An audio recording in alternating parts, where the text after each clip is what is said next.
দ্বিমত পোষণ করি, যেই সরকার পতিত হয় সেই সরকারের পিছনে সেই পার্টির সেই দুর্নামটা করি, ঠিক আছে, এটার সঙ্গে একমত। কিন্তু অন্যান্য পার্টিতে একেবারে সাধু তাই নয়। আমি কিন্তু আমার ছাত্র আছেন অনেকেই এখানে, আমি যতটুকু মনে আছে আমি কোনোদিন মিথ্যা কথা বলি না, কোনো পরিস্থিতি না। 2005 সনের ঘটনা, আইবিতে এক চিফ ইঞ্জিনিয়ারের সামনে আমি বসে আছি, উনি একটা প্রজেক্টের পিডি। সেই মুহূর্তে সংশ্লিষ্ট মন্ত্রী ফোন দিছে, আর উনি সাউন্ডটা একবারে স্পিকার অন করে আমাকে শোনাচ্ছেন। ওই মন্ত্রী বলতেছে, পিডি সাহেব এই প্রজেক্টের 10% আমার জন্য রাখবেন। এই হলো রাজনীতিবিদদের চরিত্র। এই জন্য 2004-05 সন থেকে আমার ক্লাসে আমি ছাত্রদেরকে প্রফেশন বলতাম, ওখানে একটা স্কোপ ছিল, আমি একটা সাবজেক্ট করাইতাম non engineering professional practices and communication. এখানে একটা টপিক ছিল বিহেভিয়ারাল সায়েন্স, মানুষের আচরণ বিজ্ঞান। সেখানে আমি স্পষ্ট এক কথায় বলতাম যে আমাদের দেশের রাজনীতিবিদরা হচ্ছে কথায় ফেরেশতাদের চেয়েও ভালো, কাজে ইবলিসের চেয়েও খারাপ।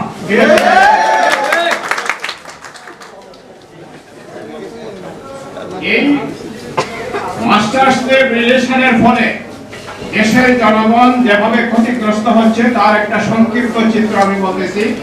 এর ফলে প্রায় 14 কোটি মানুষ যারা পিবিএস গুলোর বিদ্যুৎ সুবিধা গ্রহণ করে তারা মানসম্মত বিদ্যুৎ সেবা থেকে বঞ্চিত, তারা আর্থিকভাবে ক্ষতিগ্রস্ত। ওই যে অনেকে বলে গেছে গ্রামে বিদ্যুৎ যায় না, আসে না, যাবে কোথেকে। তো আমি নিজে, আমি নেত্রকোনার মানুষ, আমি গ্রামের সঙ্গে সম্পৃক্ত। আমার এলাকায় আমি 2টা এগ্রো ফার্ম করছিলাম, কিন্তু এগুলা প্রফিটেবল অবস্থায় দিতে পারতেছি না। তার একটা কারণ হলো বিদ্যুৎ ব্যবস্থা।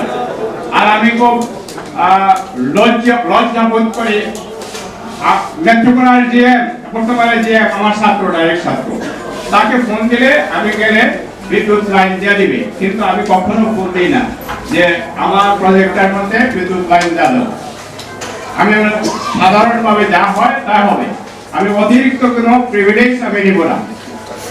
নেত্রকোনায় যারা কাজ করছেন বা করেন খুঁজে দেখবেন, আমি কোনো সময় এই ফোন দিই না যে আমি আমার প্রজেক্টে লাইন নাই, একটু লাইনটা দিয়ে দাও, এই রিকোয়েস্ট আমি করি না, কিন্তু করলে পারি।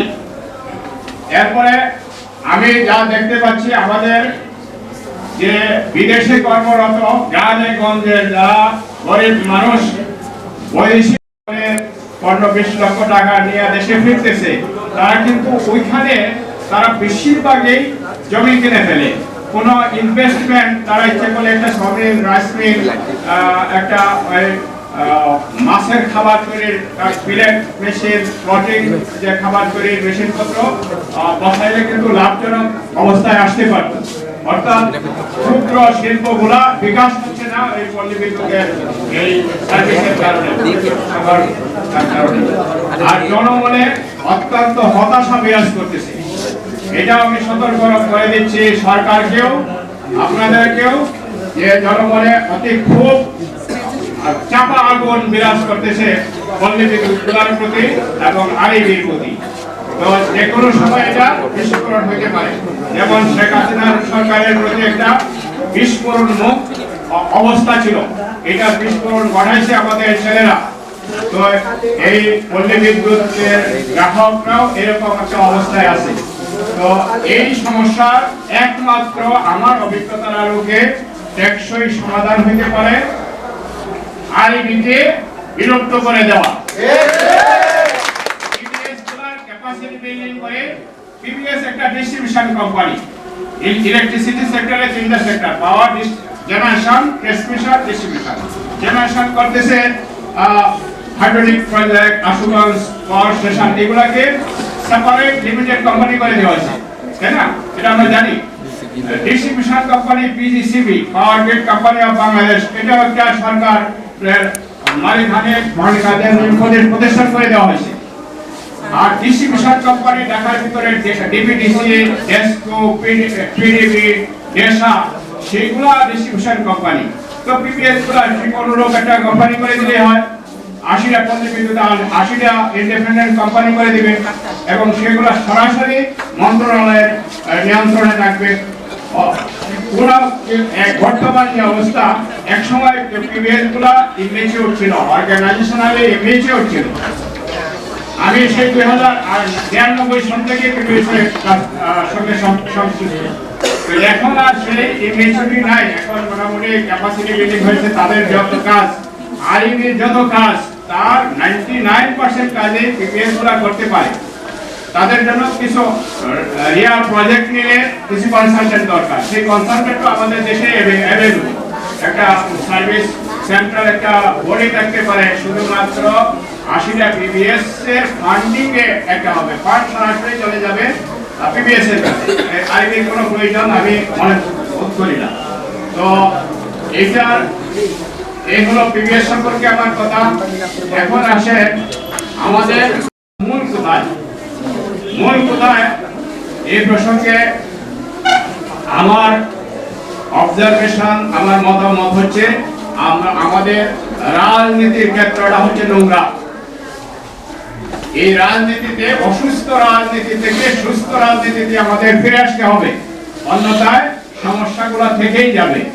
তো এখন যে আমাদের সন্তানেরা একটা রক্তক্ষয়ী বিপ্লবের মাধ্যমে একটা পরিবেশ কায়েম করে দিয়েছে, এই পরিবেশটা সাস্টেনেবল করার জন্য দেশকে টেকসই জাতিতে, সমৃদ্ধশালী জাতিতে পরিণত করার জন্য আমাদের প্রত্যেকেরই দায়িত্ব আছে। আমি একটা জিনিস বলি, একটা রাষ্ট্রের শক্তি প্রধান সূচক তিনটা, মনে রাখবেন, প্রধান সূচক তিনটা। জাতীয় ঐক্য, শক্তিশালী সমরশক্তি, শক্তিশালী অর্থনীতি। এই তিনটা সূচক না থাকলে জাতির অস্তিত্ব থেকে দেখে না, একটা রাষ্ট্রের অস্তিত্ব থেকে দেখে না। আমাদের যে রাজনীতি বিরাজমান, এটা হচ্ছে বিভক্তির রাজনীতি, হিংসার রাজনীতি, জাতীয় ঐক্যের রাজনীতি না। রাজনীতির ভিতরে একটা রিস্ট্রাকচারিং, রিফরমেশন করতে হবে, পলিটিক্যাল পার্টিগুলোর ভিতরে করতে হবে। আর জাতীয় ঐক্য কায়েমের জন্য সমর শক্তি অর্জন করতে হবে, আর জাতীয় অর্থনীতির জন্য আমাদের সবাইকে কাজ করতে হবে ঐক্যবদ্ধভাবে। এই সেন্ট্রাল ফোকাসিং, অর্থাৎ রাষ্ট্রের মূল সমস্যার দিকে আমাদের সকলের নজর দেওয়ার আহ্বান রেখে আমি আমার বক্তব্য চলবে না। তো একটা দেশের জ্বালানিতে কতটা সমৃদ্ধ, তার উপরে সেই দেশের উন্নয়ন যদি নির্ভর করে, সেই দেশের আপনারা যদি ইউক্রেন রাশিয়ার যুদ্ধে দিকে আপনারা দেখবেন যে সমস্ত পশ্চিমা শক্তি সবাই একসাথে রাশিয়ার বিরুদ্ধে ইউক্রেনকে সহযোগিতা করছে। কিন্তু তারপরও কিন্তু ইউক্রেনের যুদ্ধে তেমন কোনো অগ্রগতি। এর অন্যতম একটা কারণ যে রাশিয়া একটা জ্বালানিতে সমৃদ্ধশালী দেশ, তার র মেটেরিয়ালসে সমৃদ্ধশালী দেশ, খাদ্যে সমৃদ্ধশালী দেশ। তার মানে একটা দেশের সার্বভৌমত্ব ততটা অটুট হবে যতটা ওই দেশের জ্বালানি নিরাপত্তা আছে, খাদ্য নিরাপত্তা আছে, প্রাকৃতিক সম্পদ অর্থাৎ র মেটেরিয়ালসের জায়গা থেকে সমৃদ্ধ আছে, শক্তিশালী আছে। এখন এই জায়গা থেকে যদি দেখি আমরা একটু পিছনের দিকে তাকাই। আমরা 1971 সালের মুক্তিযুদ্ধের পরে বাংলাদেশে প্রথম তেল গ্যাস অনুসন্ধানের জন্য সহায়তার জন্য রাশিয়ার কোম্পানিকে দেশের বিভিন্ন জায়গায় আমাদের এই গ্যাসের অনুসন্ধান পেয়েছে। কিন্তু অনেকগুলো জায়গায় দেখা যাচ্ছে যে গ্যাসের অনুসন্ধান পাওয়ার পর সেখানে ওই কূপগুলোকে সিল জ্বালা করে। এর পিছনে অভিযোগ আছে যে আমাদের প্রতিবেশী দেশ ইন্ডিয়ার আপত্তি ছিল, সেই আপত্তির কারণে সেই নিয়ে কিন্তু আমরা আগাতে পারি। তো এই সমস্যাগুলো প্রথম থেকে ছিল এবং আমরা দেখেছি যে আমাদের দেশে আমরা কিন্তু আমাদের শিল্পকে পর্যাপ্ত পরিমাণে গ্যাস দেওয়া দরকার, সেটা আমরা দিতে পারছি না। আমাদের দেশে ঘর বাড়িতে যেগুলো ব্যবহার হয় সেখানে সংকট, তারপরেও একটা প্রচন্ড চাপ ছিল আমাদের গ্যাস বিদেশে, বিশেষ করে ভারতে রপ্তানি করতে হবে। তো এর কারণটা হলো যে আমাদের সম্পদ ব্যবহার করে তারা তাদের উন্নয়ন করবে। এরপরে আমরা যদি দেখি যেটা হলো যে আপনারা কুইক রেন্টাল নিয়ে কথা বলেছেন, যদিও কুইক রেন্টাল শব্দটা ব্যবহার করেন নাই।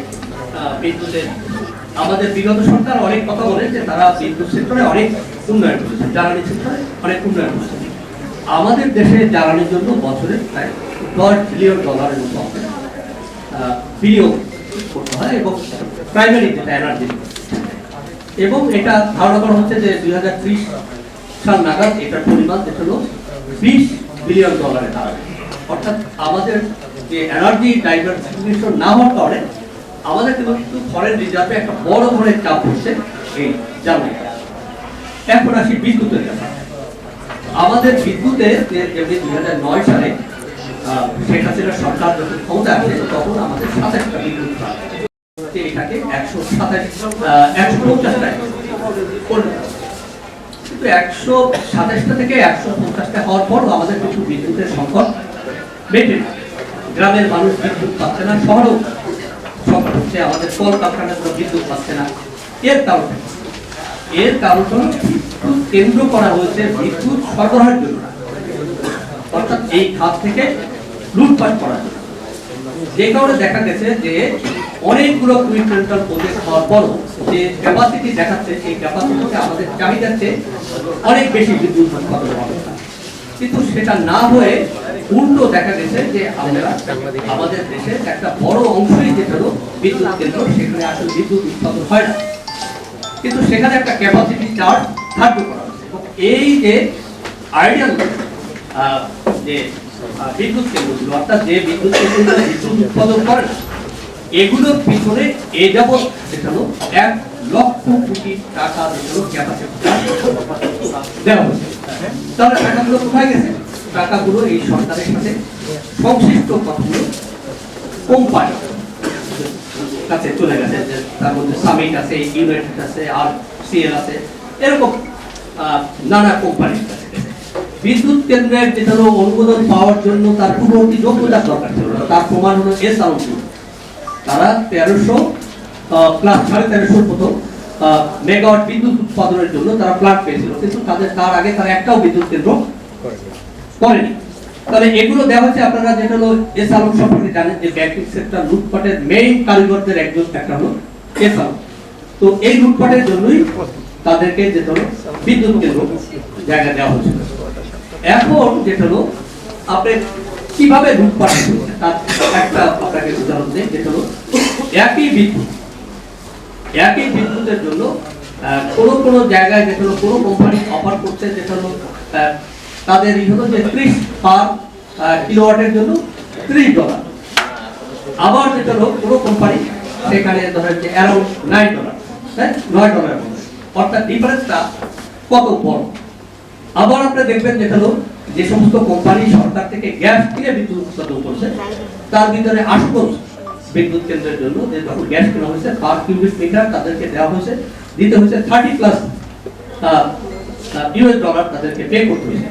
অথচ ইউনাইটেড গ্রুপকে যখন দেওয়া হলো তখন তারা $15+ সামথিং ডলারের জন্য পার কিউবিক মিটার তারা গ্যাস পেল, এবং ওই গ্যাস তারা আমাদের বাজার রেটে তারা বিক্রি করলো, যেটা হলো ঢাকা ইপিজেড চিটং ইপিজেড, অর্থাৎ ক্যাপটিভ রেট যেখানে ছিল যেটা হলো $30, তার অর্ধেক দামে যেটা হলো বিদ্যুৎ মানে গ্যাস দেওয়া হলো, গ্যাস সরবরাহ করা হলো। এই জন্য যে এদের লাভ ব্যবস্থা কিন্তু এখানে করা হয়েছে।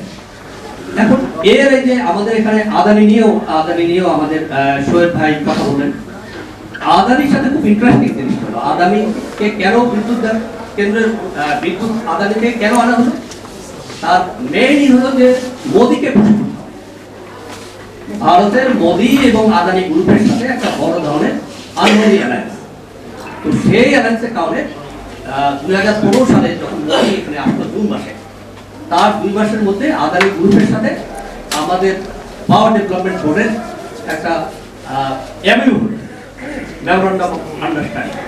তারপরে 2017 সালে যখন শেখ হাসিনা ভারত সফরে গেল, তখন আমাদের গভর্নমেন্ট আদানির সাথে যে 1600 মেগাওয়াট যেগুলো আমরা আদানির প্ল্যান্ট থেকে আসবো। সবচেয়ে মজার হলো আদানির প্ল্যান্টটা হলো ঝাড়খণ্ড প্রদেশের ঝাড়খণ্ড রাজ্যের ওখানে গোদা গোদা গোদা একটা জায়গা যা ঝাড়খণ্ডে, এবং ওখানে হলো ভারতের সবচেয়ে বেশি কয়লা রিজার্ভ আছে। কিন্তু যেটা হলো যে ওই প্লান্টে যে কয়লাগুলো ব্যবহার করা হলো সেই কয়লা আনা হলো যে অস্ট্রেলিয়ান অ্যাবোট পয়েন্ট, অর্থাৎ ৯,০০০ কিলোমিটার পথ পাড়ি দিয়ে জাহাজ যোগে ওই কয়লাগুলো আনা হলো, এবং এর খরচ চাপলো কাদের উপরে? সব আমাদের মানুষ। এবং এর ফলে যেটা হলো যে আমাদের বাজারে, আমাদের এখানে যে বাজার রেট তার ৫ গুণ বেশি দামে আমরা আদানি থেকে বিদ্যুৎ নিতাম।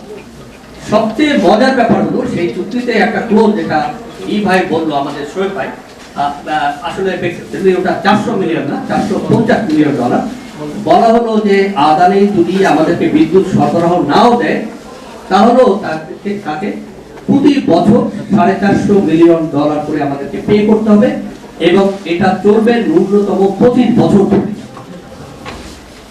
এভাবে আসলে বিদ্যুৎ উৎপাদনের নামে আসলে একটা লুটপাটের ব্যবস্থা কায়েম করা হয়েছিল, দেশের সম্পদ লুটপাটের ব্যবস্থা কায়েম করা হয়েছিল, এবং বিদেশিদের স্বার্থ হাসিল করার জন্য। যেমনি ধরেন যে আমাদের সুন্দরবনের পাশে যে রামপালে কয়লা বিদ্যুৎ কেন্দ্র করা হলো, সেই কয়লা বিদ্যুৎ কেন্দ্রটা আসলে যে আমাদের সুন্দরবন, আমাদের দেশের জলবায়ু পরিবর্তন, আমাদের দেশের প্রাকৃতিক দুর্যোগ থেকে রক্ষার যে ব্যবস্থা, আন্তর্জাতিক আইন কানুনের কোনোটাই কিন্তু তারা মানে নেই, না মেনে তারা ওখানে তারা একটা কয়লা বিদ্যুৎ উৎপাদন করে। এর সাথে দেশের কিন্তু কোনো স্বার্থ নেই, এটা হলো শাসক দল, তাদের পরিবার, এদের সাথে সম্পর্কিত, এবং তাদের বিশ্ব যারা তাদেরকে এখানে ক্ষমতায় টিকিয়ে রাখছে তাদের সাথে সম্পর্কিত। কাজেই আমরা দেখছি যে তারা এই খাতে লোকসানের নাম করে বারবার বিদ্যুতের দাম তারা বাড়িয়েছে, কিন্তু বিদ্যুৎ আমাদেরকে গ্যাসের দাম দিতে পারছে না। কিন্তু আপনার যে বিদ্যুতের যে মিটারের কার্ডের কথা বলা হলো, যে কার্ডে একজন অভিযোগ করলেন যে কার্ড টোটালি ৩০০ টাকা বা ৩৫০ টাকা কেটে নেয়, অর্থাৎ পুরো ব্যবস্থাটা করাই হয়েছে লুটপাট। তাহলে এখন আমাদেরকে এই যে ব্যবস্থা, এবং এই ব্যবস্থা টিকানোর জন্য আবার একটা, যেটা বাইরে বলে অর্থাৎ মানে অর্থাৎ প্রজেক্ট করেছে, প্রজেক্টের নামে লুটপাট, কিন্তু সেখানে যারা বছর বছর ধরে কাজ করছে, শ্রমিকরা আপনারা যারা কাজ করছেন তাদেরকে ওখানে স্থায়ীকরণ করা হয়নি। স্থায়ীকরণ করা হয়নি এই কারণে যে আবার নতুন করে শ্রমিক নিয়োগ দেবে, নতুন করে নিয়োগের নামে আবার লুটপাট চলবে। অর্থাৎ যেখানে একটা বাজেট থাকবে, সেই বাজেটের একটা অংশ সেখানে খরচ করতে, আর একটা অংশ লুটপাট হয়ে যাবে। একইভাবে আমরা জানি যে পাবনাতে যেটা হলো রূপপুর পারমাণবিক বিদ্যুৎ কেন্দ্র হচ্ছে, এখন দেখেন যে আমাদের বিদ্যুৎ কেন্দ্র, কিন্তু সেই বিদ্যুৎ কেন্দ্রের পার্টনার ভারতও একটা পার্টনার। তো আমি পে করতেছি টাকা রাশিয়াকে, তো ইন্ডিয়া এর ভিতরে পার্টনারের কেন? এবং সেখানেও যেটা অভিযোগ করেছে, যেটা হলো অ্যারাউন্ড $5 বিলিয়ন যেটা হলো সেখানে লুটপাট হয়েছে, সেখানে যেটা হলো দুর্নীতি হয়েছে, এবং যে কারণে যেটা হলো শেখ হাসিনার যেটা হলো বোনের মেয়ে টিউরিস্টের সম্পত্তি, তাকে ওই দেশের যেটা তার বিরুদ্ধে যেটা হলো পার্লামেন্টে আলোচনা, নানা কারণে তাকে যেটা বাধ্য করেছে, দুর্নীতির কারণে তাকে মন্ত্রিসভা থেকে ব্রিটিশ মন্ত্রিসভা থেকে পদত্যাগ করতে। কাজেই আমার দেশের জ্বালানি আমার সার্বভৌমত্ব অংশ। তো আমার দেশে যদি জ্বালানি উৎপাদনের ব্যবস্থা থাকে, তাহলে যেটা হলো যে আমি আরেক দেশ থেকে কেন অতিরিক্ত দাম দিয়ে আমি কেন জ্বালানি, আমার দেশের যে রেট, সেই রেটের ৫ গুণ দামে আমি কেন আদানি থেকে বিদ্যুৎ কেন? তো বিদ্যুতের টাকাটা তো জনগণ দিতে পারে। সরকার বলতে পারে যে তোমরা তো যেটা হলো বাজার রেটই দিচ্ছ, টাকাটা কাজ সরকার সেটা বাবা শেখ মুজিবুর রহমানের না অন্য টাকা, তা তো না, আমাদের জনগণের টাকা। কাজে জনগণের টাকা তারা লুটপাট করার জন্য এই জিনিস আর চলতে দেওয়া যাবে না। আমাদের কথা হলো যে এই বিদ্যুৎ খাত সহ বিভিন্ন খাতে যে সমস্ত অনিয়ম হয়েছে, সেই অনিয়মগুলো পরিষ্কার কিভাবে তদন্ত করে বের করে তার জন্য যারা দায়ী তাদেরকে চিহ্নিত এবং শাস্তির ব্যবস্থা করা হোক, এবং যে সমস্ত অসম চুক্তি করা হয়েছে বিশেষ করে ভারতের সাথে জ্বালানি খাতে, সেই চুক্তিগুলো বাতিল করা হোক। আমাদের যে জ্বালানি আমদানির ক্ষেত্রেও যদি কোনো অসম চুক্তি থাকে, সেই চুক্তিগুলো বাতিল করা হোক, এবং এই মানুষকে শোষণ করার জন্য এই যে চুক্তি ভিত্তিক শ্রমিক, প্রজেক্ট ভিত্তিক শ্রমিক, এই জিনিসগুলো বাতিল করা হোক। ঠিক আছে, 6 মাসের জন্য একজনকে নিয়োগ, একটা প্রজেক্ট চললো, সেটা ভিন্ন কথা, 3 মাসের জন্য চললো, কিন্তু যদি কোনো প্রজেক্ট বছর বছর ধরে চলে, যে একজন বললো যে 20 বছর চাকরি সে যদি 4-5 বছর একটা প্রজেক্টে চাকরি করে, তাকে ওই প্রজেক্ট না থাকলেও অন্য প্রজেক্টে তাকে যেতে হবে। হ্যাঁ, তাকে অন্য প্রজেক্টে তাকে পুনর্বাসনের ব্যবস্থা করতে হবে। তার তো 15 বছর, 20 বছর, 5 বছর কাজ করার পর এই সেক্টরে তার একটা এক্সপার্টিস জন্ম নিয়েছে, অভিজ্ঞতা জন্ম হচ্ছে, মানুষের সাথে সম্পর্ক আছে, সেই সেক্টরের সমস্যাটাই তার দক্ষতাটাকে আমি কেন কাজে না লাগিয়ে আমি কেন নতুন করে শ্রমিক নিয়ে কর্মচারী নিয়ে কর্মকর্তা নিয়ে, তাহলে এই বিষয়গুলো সমাধান করা হোক। এবং আমরা চাই যে এই সরকার মানুষের মধ্য দিয়ে এই পৃথিবীর কোনো দেশে গণস্থানের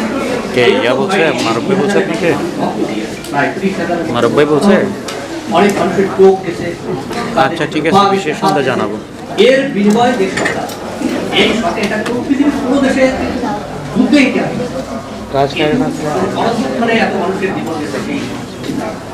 এই গণযুদ্ধটা হচ্ছে বৈষম্য বিপরীত, কাজে আমরা এখানে কোনো বৈষম্য দেখতে চাই না। এবং এখানে যেন গণতন্ত্রের জন্য, বৈষম্য থেকে মুক্তির জন্য এবং এই শোষণ, লুটপাট, দুর্নীতি, এই অরাজকতা থেকে বাঁচার করার জন্য এবং এই যে সিস্টেমিক যে সমস্ত যে ব্যবস্থাগুলো রয়ে গেছে এইগুলোকে রক্ষা করা, সেগুলো বাতিল করা। কাজে সেই জন্য আমরা চাই না যে এই একই জিনিস ধারাবাহিকভাবে চলুক। এবং আমরা এই অন্তর্বর্তীকালীন সরকারের কাছ থেকে আমরা এটা আশা করি না। আমরা চাই তারাও এই বিভিন্ন সেক্টরে, বিশেষ করে পল্লী বিদ্যুৎ সহ বিভিন্ন যে সমস্ত সেক্টরে এই সমস্ত অনিয়ম, সমস্যা, বৈষম্য রয়েছে তাদের কথাগুলো শুনুক এবং সেই কথা সমাধান করুক। মানুষকে কথা বলতে দিতে হবে, তাদের সমস্যা আপনাদেরকে শুনতে হবে। সেই সমস্যার কথা বললে তাদের উপরে জুলুম নির্যাতন চালাবেন, তা চলতে দেওয়া হবে না। আমরা যারা এই গণতন্ত্রের সাথে যারা জড়িত ছিলাম, যারা দীর্ঘদিন এই স্বৈর শাসন, ফ্যাসিস্ট শাসন অবসানের জন্য সংগ্রাম করেছি, তারাও এটা চলতে আমরা দিব না, চলতে দেব না। সেই কারণেই আমরা আপনাদেরকেও বলি, আপনারা সবাই যার যার শ্রেণী পেশা নির্বিশেষে সবাই ঐক্যবদ্ধ হন, আমরা যাতে দেশে সুশাসন কায়েম করতে পারি।